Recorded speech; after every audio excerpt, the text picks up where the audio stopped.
Is it time? Yeah, let's start, right? Let's go right away. All right, so thank you for taking the time in your busy schedule to come assist to my conversation. We're going to talk today about licenses in today's market. Hopefully, we're going to have enough time to cover a lot of different points, but I also want to move fast enough so we can do some questions. Who is Rocketjump Games? We are a consultant basically working with studios around the world, helping them make better pitches, better concepts, helping them through production and even through launch. So we're trying to match make developers and publisher, but we also tag along for your full production. We don't just let you hanging afterwards. But who am I? I'm a chief jumper at Rocketjump Games. I have about 18 years of experience, give or take, in the games industry. I was, prior to this, COO at Hybridom Creations, where I led a team of about 160 people, making multiple games for multiple platforms. I've shipped a lot of IP games, which we're going to see on the next slide, and I've shipped about 12 titles on mobile. Some of my games IP experience, worked on a lot of Disney, as you can see, but Beauty and the Beast, Infinity, Action, Zootopia, Daredevil, Magic, The Gathering, Puzzle Quest. I've also dabbled in Scrabble and more casual games like Yahtzee as well. Now, the 4 points I want to cover today are fairly simple. Selecting the right license, negotiating that deal, what's the production relationship, and how do we approach launch and operations of a game with an IP. Selecting the right license. So a lot of people will say, oh, I love Marvel and I love Star Wars and I want to make a Marvel or a Star Wars game. To be clear, there's a lot of different IPs out there that you can work with, and those ones are so costly and so expensive that I don't recommend those IP to most people.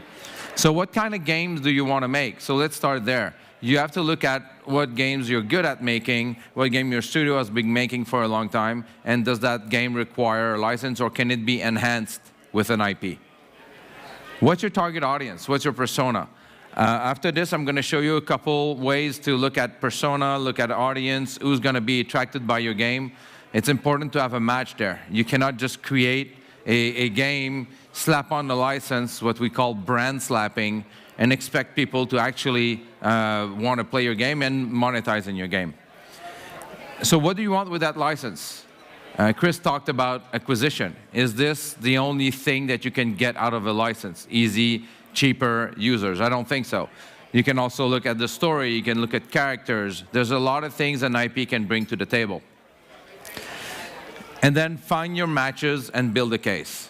Ultimately, after you've done your research, your market research, you've looked at the game you want to make, you've built your persona, there should be more than one licensed IP that could work with you. So I recommend looking at all those cases and then figuring out the one that works the best. To give you a little story, at Hybridom, we did 2 games with Disney licenses. We did Beauty and the Beast, Perfect Match, which, funny enough, was a perfect match for the game we were making and the IP. We were making a match 3 game with a builder, which was perfect for women about 35 to 45. Beauty and the Beast brought in nostalgia. It was not the animated series, obviously. It was the actual live-action movie. So we had a really good match between the audience and between the game itself. So that game proved to be much more successful. Unfortunately, we also did Zootopia Crime Files, and that's actually a great case study into how an IP can not help you. So women 25, 45 absolutely love hidden object games. We decided to do something like the crime hidden object games, where you would solve crime mysteries in the world of Zootopia. The problem is that audience was there and it's perfect, but they preferred a more gruesome, more real-life murder mysteries than somebody stole a jewel that looks like a hazelnut, right? So unfortunately, what happened is we got 4.5 million downloads the first weekend we launched the game. More than 70% of those were kids. What happens is if kids cannot read properly or read all the text, how can they find the hidden object if they don't know that word? And then if you put a silhouette of that image, then it's too easy for the adults that you're trying to monetize. So we absolutely bombed with revenue on that game. We did great on downloads, but downloads do not pay the rent, I can tell you that. So I want to do a really quick example of a market research. We only have 20 minutes, so I'm trying to be as fast as possible here. So this is a way we've approached a market research for a puzzle game genre. So who's our audience? We look at Facebook. There's 90 to 100 million people active in that category. They're young adults, 56% women, 44% male, 53% in the US. So that's the first thing we look at. That's the audience we're looking at. What do they like? So people who like puzzle games, what do they like? They like Criminal Case, Bubble Witch 2 Saga, Diamond Dash, Angry Birds. So you're starting to look at the type of games that your audience also plays. So then we go a bit deeper. What does that audience look on mobile? What do they look playing Triple Town, Gummy Drop? So, you know, you can see Triple Town as 54% women, while Gummy Drop has 76% women. So you're starting to see there's fluctuations amongst the games. Why is that? Triple Town is a bit more complex, a bit more deep as a game, and does not market and appeal more directly to women. It's more of a half and half, while Gummy Drop with the Saga map felt a bit like Candy Crush when it came out, targeted more to women. We looked at Gardenscapes, same thing here. We looked at Merge Town. So that was our puzzle games on mobile. This research, we did it for a quick concept for a Twitch and mobile game. So Switch and mobile game, sorry. So then we looked at Switch. What's the audience of World of Goo? What's the audience of Little Inferno, Gorogoa? So a lot less information on Switch at the moment, but we still looked at price point, look at the overall audience for one of the top games out there. Ultimately, what you want to come out of that is a very simple Venn diagram. What's your game persona? Sorry for the spelling mistake. What's your licensed IP market? And you want that middle part, your game, your power users, to be as big as possible. The further apart the persona and the target market is, the least chance of success you have to get that IP. And when you look at the cost of an IP, to acquire it and to maintain it, you better have a very strong middle result there on your Venn diagram. So let's say you find there's 7 IPs that you're interested in that works for the game that you're building. Now you have to negotiate it. So the first thing, what is the term of the license? Very important. How long do you have that license for? If you're planning to do a free-to-play game and operate it for 5 years, I would not recommend accepting a 4-year license, because then you're going to be stuck in the middle renegotiating a deal. And there's a very, very fun story about the Hasbro license on Star Wars toys that I recommend you look at on YouTube, where Hasbro had the best, no, Kenner had the best deal possible on the Star Wars toys, but then they were stuck in a renegotiation. All they had to do is provide them, I think, was $10,000 of revenue a month. They forgot to send them the check, and then they went from, I think, 5% to 25% royalties. So little mistakes like that in term negotiation can hurt you extremely. What's the exclusivity? Do you want worldwide exclusivity? Everybody says, I want worldwide exclusivity and I want to be the only one making that game. It's not necessarily important.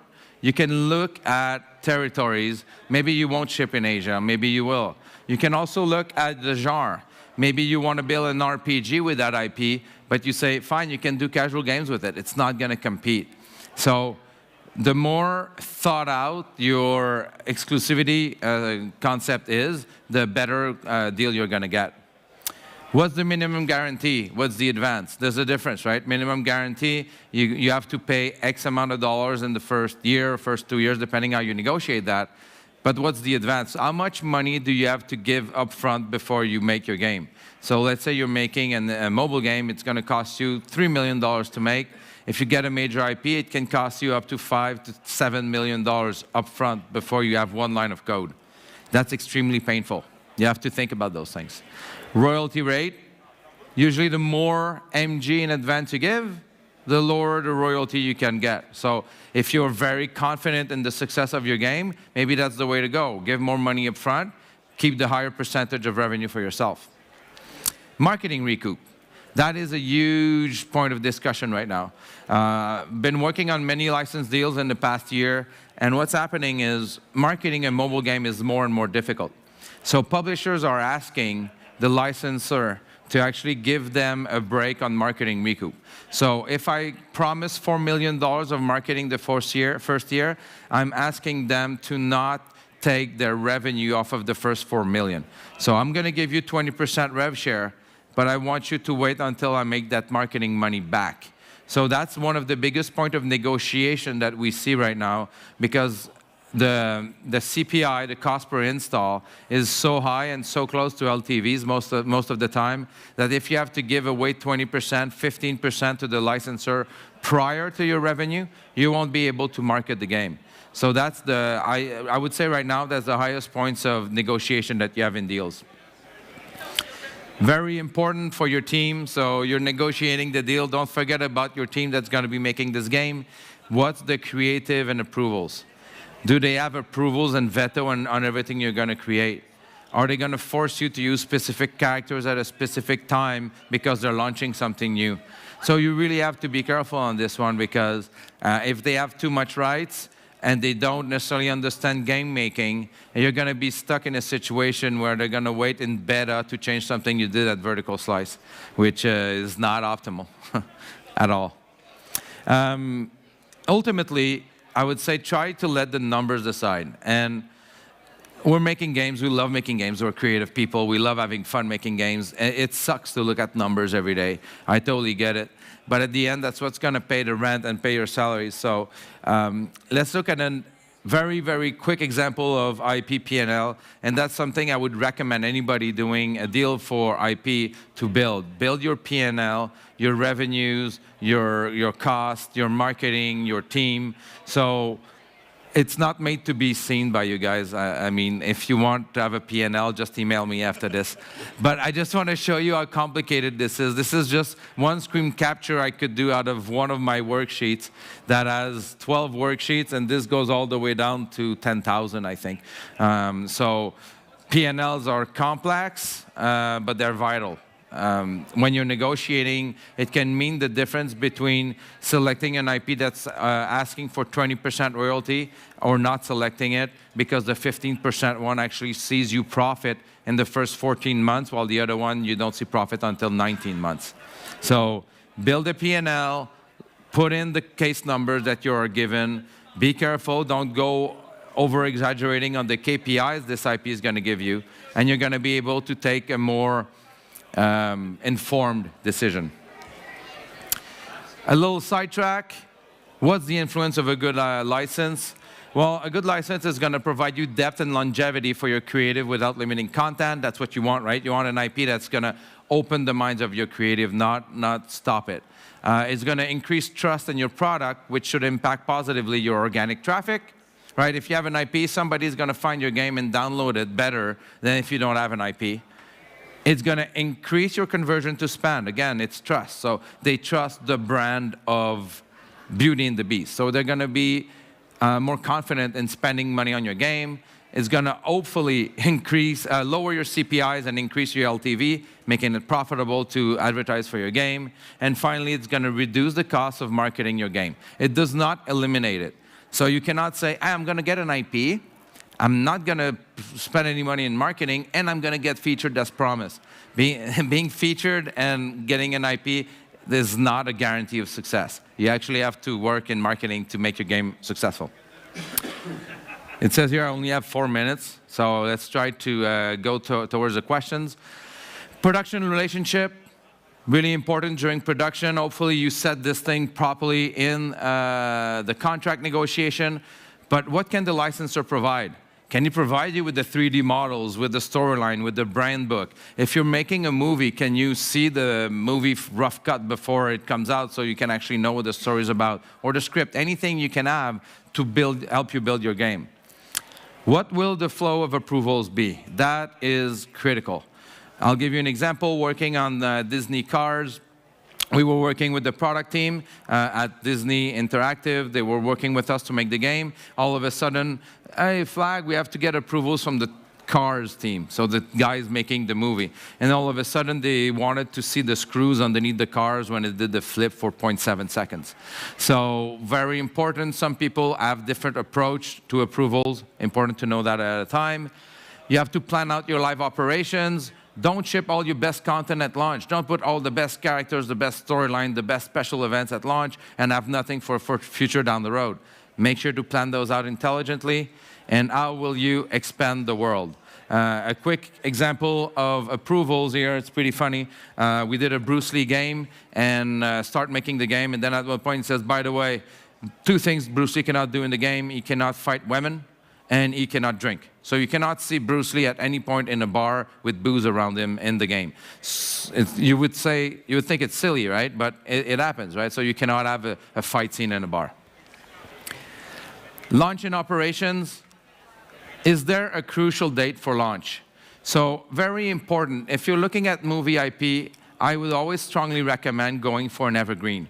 An IP that everybody knows and loves for the longest time, that is not linked to a specific date of May 21 release, and that if you miss that date, you're dead. So very important, if you have a specific date, you have to be sure that you can ship at that date. Otherwise, it can hurt your game quite a bit. I have a story on this. We wanted to ship on Bruce Lee's birthday on November 27th. We did 2 bad decisions. First, we forced the team to ship on time, which they weren't ready. And then we decided to ship regardless, and the game wasn't ready. So very important. If you cannot hit the date, find a way to be successful without it. But ultimately, you need to do everything you can to hit that date. What marketing will the IP owner provide you? Is it in the contract? Is he obligated to hit that, to give you marketing? And if so, what is he going to give you? And after that, what's additional support? So throughout that relationship, you're going to show him the game, he's going to fall in love with your game, and he's going to start, hopefully, giving you more love in marketing. That's really important. Who controls the message and marketing strategy? So does the IP owner say, thanks, we're going to make a game together, but I'm going to manage my own marketing for the game? That's a big mistake, because all of a sudden you don't have one unique voice talking about your game. Very important that you control that aspect of your game. Continual marketing post-launch. Is it going to be just one big push of marketing the first week and then he's sitting on his ass waiting for his check? Seasonal events and relationship to your IP. In Disney Infinity Action, we had Jack Skellington's character launch in October for Nightmare Before Christmas. One of the top 3 most searched characters during the October month from Disney. So very important. There's also, I put Fortnite Easter here. So it's not about IP, this one, but it's about using seasonal aspects. And what's your ability to stray away from the main storyline? That also is crucial. If you want to make a game that's going to live for 4 years and you're launching at the same time as a movie, hopefully you'll be able to create new storylines, new backgrounds, new characters. Otherwise, you're going to find that you're going to run out of content pretty fast. That was so fast. Oh, my God. In conclusion, IPs are not a magical solution. They're the same as featuring. They're part of a strategy. They're not the magical solution. You have to choose wisely and pay attention to the data. I know you've loved He-Man since you were 7, but that doesn't mean that's the only IP that's good for you. Plan out your use of the IP over the long term. You need to be there for 4, 5, 6 years. And stay in constant communication with IP owner. You never want in beta somebody that was on vacation or sabbatical comes back and he's the gate owner of the gameplay and he all of a sudden changes your entire game and you're completely screwed and it's going to cost you double. So always talk to them even if you feel they don't know what they're talking about. It's better that they know and complain early than they do it late. So that was absolutely ridiculous, 20 minutes, I'm sorry. Any questions? There's a question over there. Can we... Let me catch my breath. Good, it's all right. 20 minutes, bit of a sweat on there. Do you want to do some star jumps in between? A bit of lunging, that's good. Hi there. Just wondering, how do you manage, because I guess shit happens, and you do have to manage changes forced by the product owner, not the product owner, the license owner. And how do you manage this kind of event when you have to change something which is really important in the game, but the license owner just wants this thing to change? How do you manage this kind of situation? Well, there's many ways to manage this, right? It's about relationship first and foremost. Hopefully you have a good enough relationship that the licensor understands you're the game owner, you know games, and they know their IP. So if it's not crucial to the IP, you should be able to push in with the proper information, your decision and your change that you want to do. If they really don't want to move and they don't want to move, then unfortunately you have to go back to the contract, right? Who has approval rights on what? Is it detrimental to his IP? You also have to put yourself in his shoes. Is the change that you're doing detrimental to his IP and his license? That's what they want to protect, right? They are going to protect their brand as much as possible. So with that information, I mean, it's just a communication. It's very difficult to give you the tip of like, just like force it in, right? If it's a gameplay, you can do a quick prototype and send them and show them why it's going to be better. Provide data, provide market analysis and things like that. In the end, they should be a good partner enough and smart enough to understand that you're taking decisions not based on just a whim, but based on actual data for your game. Maybe can I ask another small question? Very quick, very short. Sorry. Is it something that you can properly define in a contract at the beginning? Yes, you could. You can properly define what he has approval over versus what he doesn't have approval over. So you could probably you know, say it's all about the license, it's about the characters, the storyline, the look and feel, but not about the core gameplay mechanic and this and that. So you could separate that out. It also, I mean, depends which IP you're going to go after. Some IPs are so protective, most of Disney IP would not let you do it. But smaller IPs could probably help you out. Lego will not let you do it. If you want to license Lego, they're not going to let you do it. They're going to want to have approval over everything. So it depends of the IP. That's why I often suggest when you look at all your IPs that you're targeting, don't always go for the AAA that's going to cost a shitload. Look at potential smaller evergreens that you can have better control and better relationship with.